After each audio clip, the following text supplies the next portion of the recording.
Hello अस्सलाम वालेकुम viewers, welcome to our YouTube channel NEET plus. आज की वीडियो में हम बात करने जा रहे हैं AC voltage apply to series LCR circuit. तो ये क्वेश्चन पूछा गया है नीट 2020 में। क्या कहा गया है?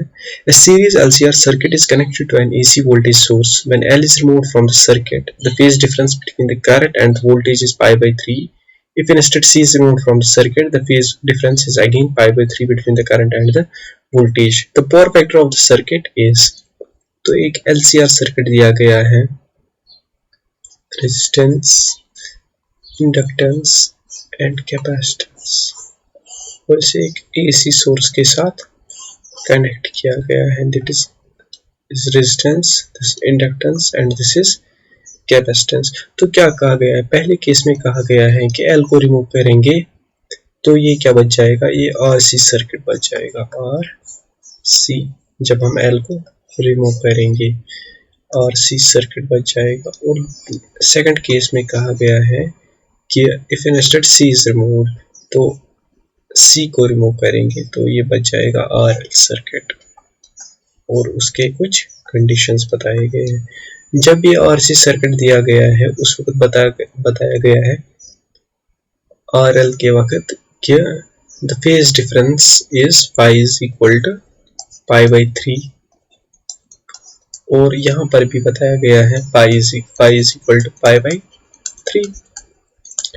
तो आपको तो पता है जब हमारा RC सर्किट होता है तो उस वक्त जब हम डायग्राम बनाते हैं, इम्पीडेंस डायग्राम, तो R अगर हम ऐसे फेज कंसिडर करेंगे तो हमारा जो C आ जाएगा उसका आ जाएगा 1 बाई ओमेगा C। तो उसके बाद हम इस सर्किट की जो इम्पीडेंस है उसको निकाल सकते हैं, जिसको हम Z बोलते हैं। तो ये जो हमारा फाई होता है, this is between the resistance and Z। सो क्या हम यहाँ पे निकाल सकते हैं? हमारा दिया गया है दिस इज फेज डिफरेंस। अगर हम tan फाई ढूंढने की कोशिश करेंगे इस सर्किट में, tan फाई किसके बराबर आ जाएगा? परपेंडिकुलर पे बेस, परपेंडिकुलर ये साइड आ जाएगा और ये साइड बेस आ जाएगा। तो ये साइड और ये साइड आपस में बराबर है, तो हमारा tan फाई आ जाएगा that is 1 by omega C, और डिवाइडेड में हो जाएगा R, और ये बन जाएगा 1 by omega C times R, और वो बराबर है हमारा tan ऑफ पाई बाई 3। तो इसको इक्वेशन 1 मान लेते हैं, और यहाँ से भी tan ऑफ पाई ढूंढ लेते हैं। तो पहले इसकी डायग्राम कंसिडर करेंगे। इफ दिस इज रेजिस्टेंस, तो हमारा जो इंडक्टर होगा उसकी जो इम्पीडेंस होगी वो इस तरफ होगी, दैट इज ओमेगा L, जिसको हम बोल सकते हैं XL, और इसको हम बोल सकते हैं XC। tan फाई आ जाएगा यहाँ पे, पहले हमारा XL ओमेगा L आ जाएगा, और हम इस सर्किट की अगर हमें इम्पीडेंस ढूंढनी होगी दैट इज Z, तो वो इस तरीके आ जाएगी, और ये हमारा फाई आ जाएगा। जो tan फाई आ जाएगा वो अगेन आ जाएगा perpendicular by base, that is omega L divided by R, और हम लिख सकते हैं इसके बदले tan of pi by 3 is equal to omega L by R। तो अगर हम कंपेयर करें इक्वेशन 1 और इक्वेशन 2 को, यहाँ पर भी tan पाई ऑफ 3 इसके बराबर है और यहाँ पर भी tan पाई ऑफ 3 इसके बराबर है, तो क्या हम लिख सकते हैं ओमेगा L बाई R बराबर है 1 बाई ओमेगा C R के। तो this R and R will go, तो यहाँ से आ जाएगा omega L is equal to 1 by omega C।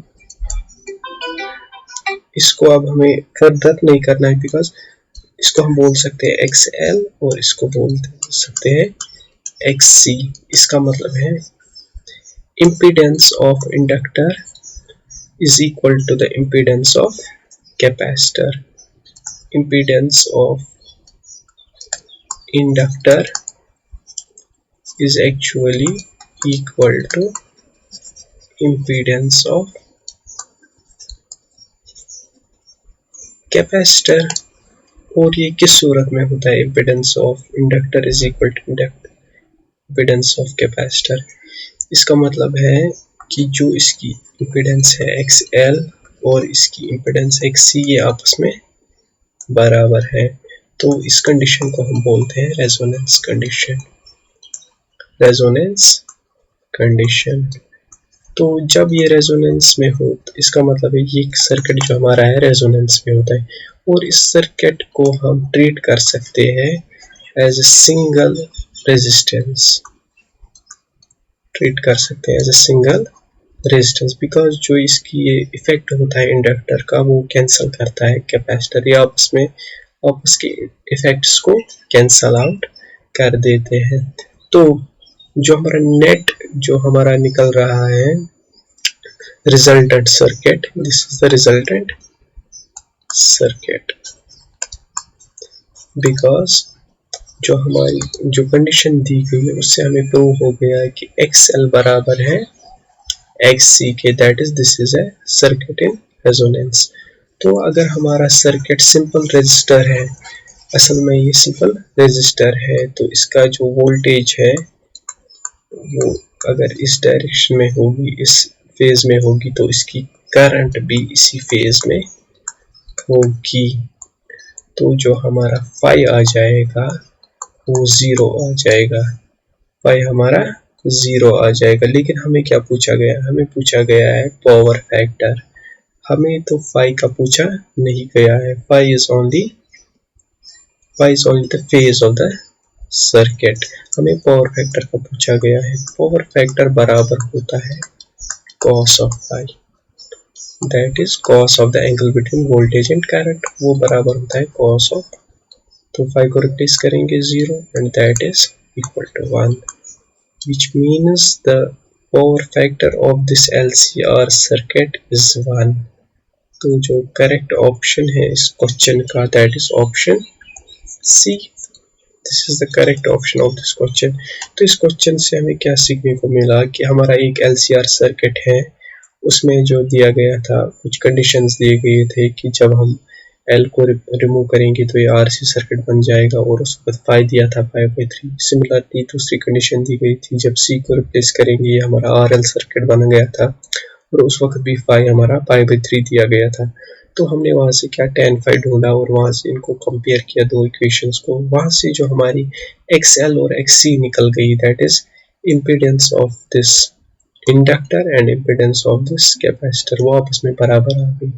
और जब भी हमारी इम्पीडेंस LCR सर्किट में इंडक्टर और कैपेसिटर की इम्पीडेंस बराबर हो जाएगी तो वो आपस में कैंसिल आउट हो जाएंगे और ये हमारी रेजोनेंस कंडीशन कहलाएगी। तो जो इक्विवेलेंट सर्किट है या रिजल्टेंट सर्किट है that's a simple R circuit, that resistor circuit.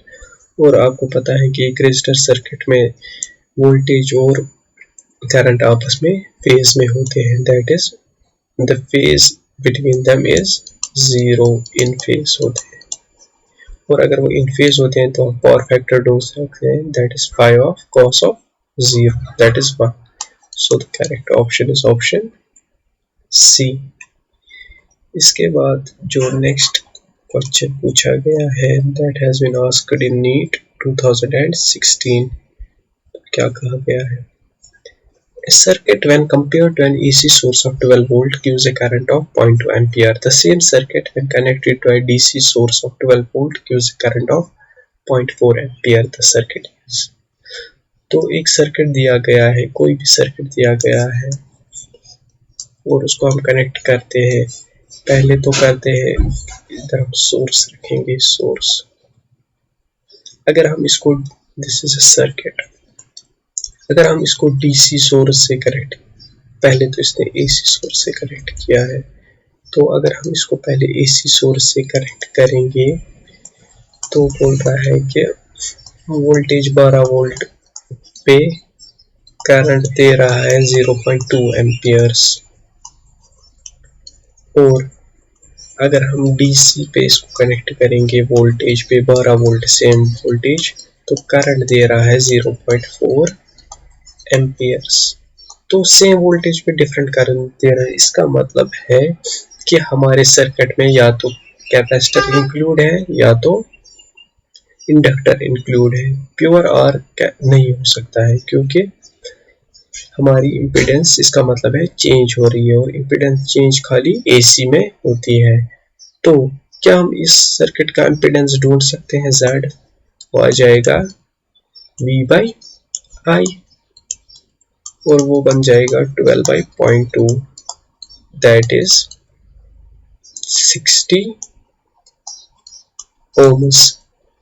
2 1R and 2 6R, that is 60 ohms। तो हमारा इस AC का Z जो निकला that is 60 ohms। और DC में क्या हम रेजिस्टेंस सिंपल निकाल सकते हैं, because in DC role of capacitor and inductor is neglected. तो R आ जाएगा हमारा V/I। तो आप देख सकते हैं V/I किसके बराबर आ जाएगा 12/0.4, और ये बन जाएगा 120/4, दैट इज 430R, और ये बन जाएगा 30 ओम। तो इसका मतलब है कि हमारा जो R है सर्किट में वो 30 ओम है। तो अगर हमारा सर्किट है कुछ R और कुछ एलिमेंट है, इसमें कंप्राइज हो सकता है कुछ भी, combination of L and C, L and R, L and C हो सकता है, या खाली L हो सकता है, या खाली C, जो भी होगा वो हम यहाँ पे Z रखेंगे और इसको कनेक्ट करेंगे एक AC सोर्स के साथ। तो दिस इज रेजिस्टेंस। तो अगर हम डायग्राम बनाएंगे, that is R and this is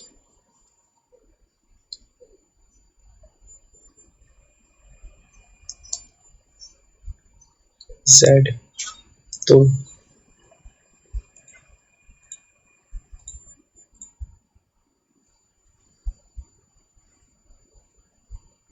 तो हमारा जो cos phi आ जाएगा, cos phi जो आ जाएगा that is phi, cos phi आ जाएगा base by hypotenuse, that is R/,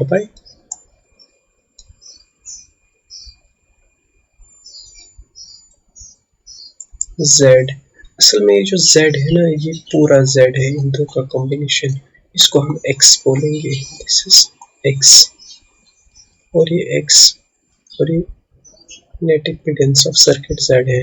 तो जो हमारा cos phi आ जाएगा वो आ जाएगा, R हमारा 30 है और Z हमारा 60 है, दैट इज 1/2।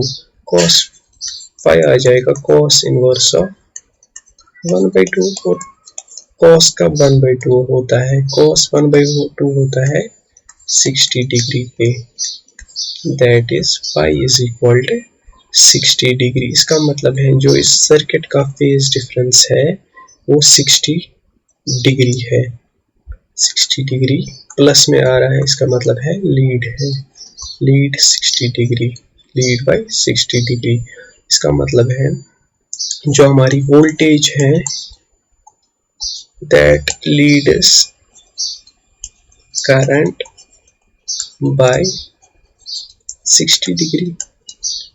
और वोल्टेज कब हमारी करंट को लीड करेगी?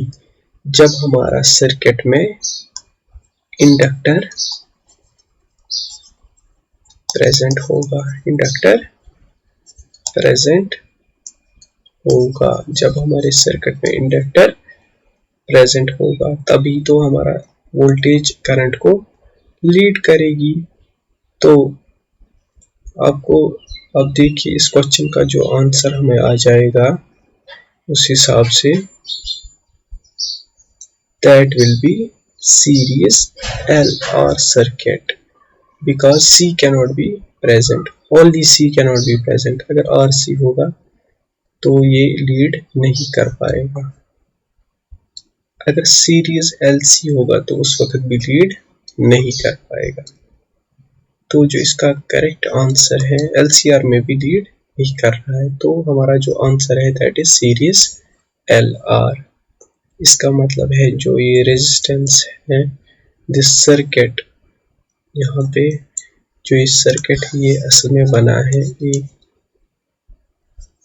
इंडक्टर और एक रेजिस्टर का बना है, inductor and resistor L and this is R.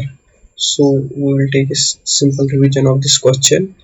हमें दिया गया है कि जब हम AC में इस सर्किट को पुट करते हैं उस वक्त वोल्टेज 12 वोल्ट रखते हैं तो हमारी करंट 0.2 एम्पियर आ जाती है।